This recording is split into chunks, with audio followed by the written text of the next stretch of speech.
I don't deserve this. Lang, hindi ko kailangan ng awa niyo, please. Hindi ko kailangan ng awa niyo. Kaya natin ayusin to. Love, makinig ka sa akin. Love, it's okay. Asawa mo ako, nandito kami para sa'yo. It's okay. Maayos natin to. Kakampi mo kami. Kaya ko to eh. Lorraine.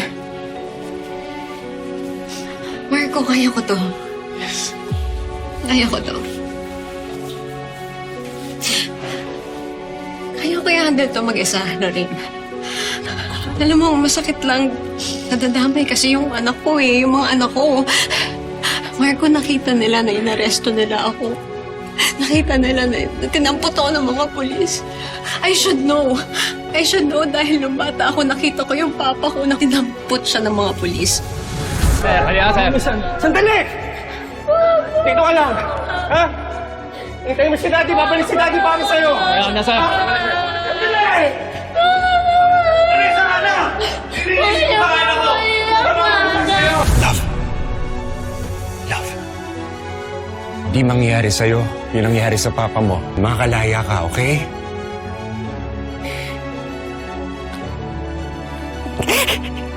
Attorney Panganiban, we need you for the procedures.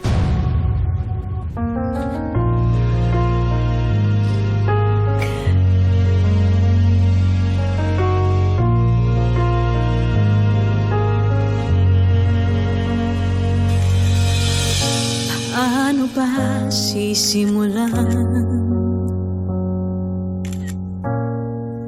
Muling matiwala. Pilit ko man kalimutan. Bumabalik pa rin ang nagawa. Paano bang di makulong sa galit na kinig?